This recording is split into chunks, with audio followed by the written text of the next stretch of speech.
여호와께서 모세에게 말씀하여 이르시되 이스라엘 자손에게 말하여 그들에게 이르라. 만일 어떤 사람의 아내가 탈선하여 남편에게 시내를 저버렸고 한 남자가 그 여자와 동침하였으나 그의 남편의 눈에 숨겨 드러나지 아니하였고 그 여자의 더러워진 일에 증인도 없고 그가 잡히지도 아니하였어도 그 남편이 의심이 생겨 그 아내를 의심하였는데 그의 아내가 더럽혀졌거나 또는 그 남편이 의심이 생겨 그 아내를 의심하였으나 그 아내가 더럽혀지지 아니하였든지 그의 아내를 데리고 제사장에게로 가서 그를 위하여 보리가루 10분의 1 에바를 헌물로 드리되 그것에 기름도 붓지 말고 유향도 두지 말라. 이는 의심의 소재요 죄악을 기억나게 하는 기억의 소재라. 제사장은 그 여인을 가까이 오게 하여 여호와 앞에 세우고 토기에 거룩한 물을 담고 성막 바닥에 티끌을 취하여 물에 넣고 여인을 여호와 앞에 세우고 그의 머리를 풀게 하고 기억나게 하는 소재물 곧 의심의 소재물을 그의 두 손에 두고 제사장은 저주가 되게 할 쓴 물을 자기 손에 들고 여인에게 맹세하게 하여 그에게 이르기를 내가 내 남편을 두고 탈선하여 다른 남자와 동침하여 더럽힌 일이 없으면 저주가 되게 하는 이 쓴 물의 해독을 면하리라. 그러나 내가 내 남편을 두고 탈선하여 몸을 더럽혀서 내 남편 아닌 사람과 동침하였으면 제사장이 그 여인에게 저주의 맹세를 하게 하고 그 여인에게 말할지니라. 여호와께서 내 넓적다리가 마르고 내 배가 부어서 내가 내 백성 중에 저주거리 맹세거리가 되게 할지니라. 이 저주가 되게 하는 이 물이 내 창자에 들어가서 내 배를 붓게 하고 내 넓적다리를 마르게 하리라 할 것이요 여인은 아멘 아멘 할지니라. 제사장이 저주의 말을 두루마리에 써서 그 글자를 그 쓴물에 빨아넣고 여인에게 그 저주가 되게 하는 쓴물을 마시게 할지니 그 저주가 되게 하는 물이 그의 속에 들어가서 쓰리라. 제사장이 먼저 그 여인의 손에서 의심의 소재물을 취하여 그 소재물을 여호와 앞에 흔들고 제단으로 가지고 가서 제사장은 그 소재물 중에서 한 움큼을 취하여 그 여자에게 기억나게 하는 소재물로 제단 위에 불사르고 그 후에 여인에게 그 물을 마시게 할지라. 그 물을 마시게 한 후에 만일 여인이 몸을 더럽혀서 그 남편에게 범죄하였으면 그 저주가 되게 하는 물이 그의 속에 들어가서 쓰게 되어 그의 배가 부으며 그의 넓적다리가 마르리니 그 여인이 그 백성 중에서 저주거리가 될 것이니라. 그러나 여인이 더럽힌 일이 없고 정결하면 해를 받지 않고 임신하리라. 이는 의심의 법이니 아내가 그의 남편을 두고 탈선하여 더럽힌 때나 또는 그 남편이 의심이 생겨서 자기의 아내를 의심할 때에 여인을 여호와 앞에 두고 제사장이 이 법대로 행할 것이라. 남편은 무죄할 것이요 여인은 죄가 있으면 당하리라. 민수기를 계속해서 나누셨던 분은 오늘 말씀을 조금 의아하게 생각하실 수 있을 것 같습니다. 민수기라는 그 책의 이름 자체가 백성들의 수를 헤아리는 것이다 라고 말씀을 드렸죠. 그래서 4장까지 이 백성들의 그 각 지파별로 남성의 수 또 어른의 수 뿐만 아니라 레위 지파의 수까지도 하나님께서는 세하리라 명령하셨고 그것을 그대로 행했던 것을 우리가 보았습니다. 근데 5장에 들어와서 조금 의외로 오늘 말씀해 보니까 이 의심의 소재, 기억의 소재 이렇게 이야기하면서 불륜을 저지른 여인에 대한 그 처리 방법에 대해서 말씀을 하고 계십니다. 의심이 있을 때 또한 시험을 하여서 뿐만 아니라 판단함으로써 그 죄를 정하라라고 이야기를 하시는 것이지요. 왜 그런 말씀을 하실까? 어쩌면은 의아해 하실 수도 있을 것 같습니다. 그 이유가 오늘 말씀이 아니라 어제 본문에 나옵니다. 이 민수기 5장 말씀이 시작되면서 3절 말씀에 이런 말씀이 있었습니다. 남녀를 막론하고 다 진영 밖으로 내보내어 그들이 진영을 더럽히게 하지 말라. 내가 그 진영 가운데에 거하느니라. 내가 그 진영 가운데에 거하느니라. 남녀를 막론하고 다, 그 다라는 것은 다름이 아니라 2절 말씀에 보면은 나병 환자와 유출증이 있는 사람들을 의미합니다. 그러니까 정결하지 못한 부정한 사람들을 다 진영 밖으로 내보내라 라고 말씀을 하시는 것이지요. 그런데 그 진영이 어떤 곳이냐 하는 것이 중요합니다.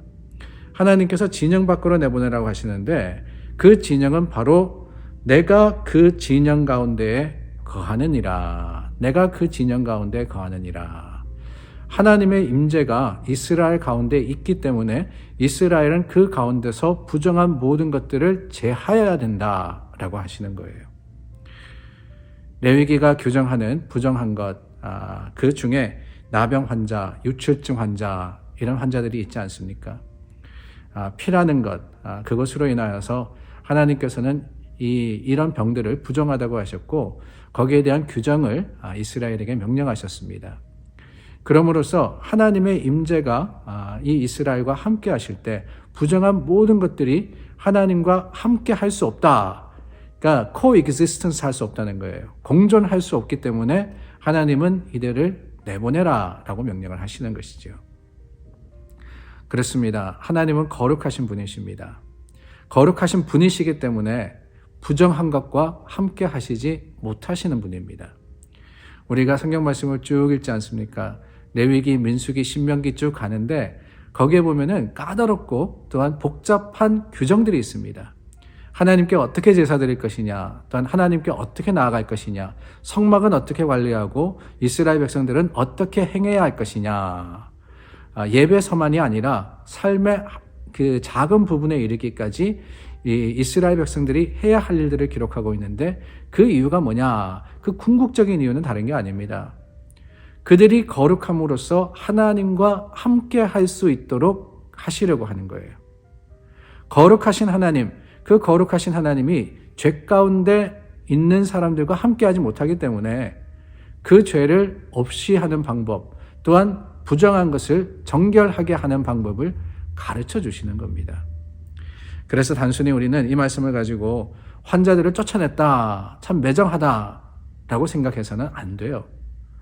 오히려 하나님은 거룩하신 하나님이시기 때문에 거룩하지 못한 것들을 이 말씀을 따라서 우리가 우리 삶에서 제거할 수 있는 믿음의 결단이 필요합니다. 감사한 것은 예수님께서 이 땅에 오셔서 어떻게 하셨습니까?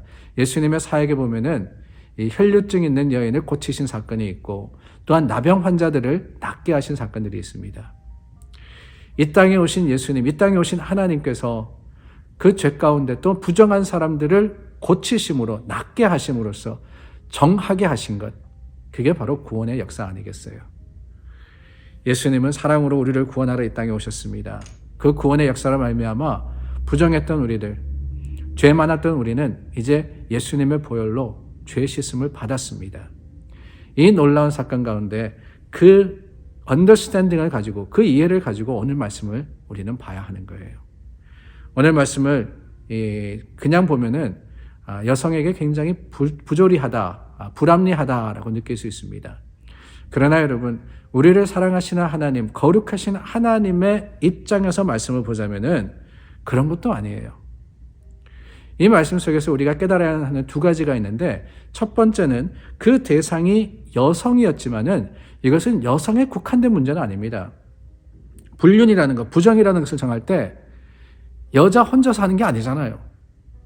남자와 함께 이 죄를 짓는 겁니다. 그럴 때 레위기는 분명히 말씀하십니다. 함께 처벌하라고 말입니다.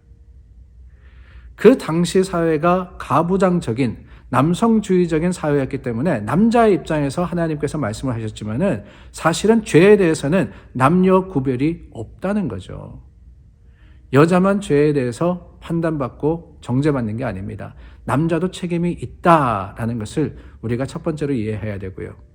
두 번째로 생각해야 되는 것은 이렇게 까다로운 규정이 있는데 왜 그랬을까 하는 겁니다. 사실 그 당시 사회의 법으로는, 그 당시 사회의 여러 다른 사회의 모습으로는 한 여인이 이러한 일에 대해서 어큐즈를 받았다, 죄에 대한 의심을 받았다 그러면은 남편이 마음대로 처벌할 수 있었습니다. 남자 마음대로였어요. 근데 하나님이 이렇게 이 규례로서 까다로운 방법, 그 죄를 판단할 수 있는 방법을 주셨다 하는 것은 뒤집어 생각하면은 오히려 하나님은 한 여성의 권리를 인정해 주셨다라고 우리가 이해할 수 있는 겁니다. 표면만 봐서는 되는 게 아니에요. 그 속에 담긴 하나님의 마음을 이해해야 합니다. 내보내라. 무조건 내보내는 게 아닙니다. 왜? 하나님이 거룩하시기 때문에.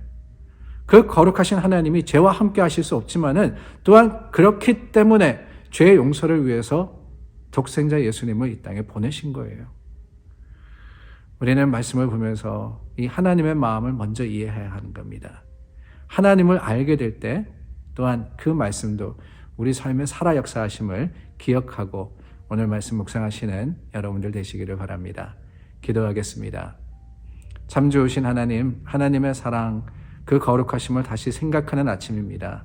주님께서 우리 가운데 죄를 없이 하여 주셨다는 그 놀라운 사실에 오늘 감격하며 그 사실을 마음에 품고 말씀대로 사는 믿음의 사람 되게 하여 주시옵소서.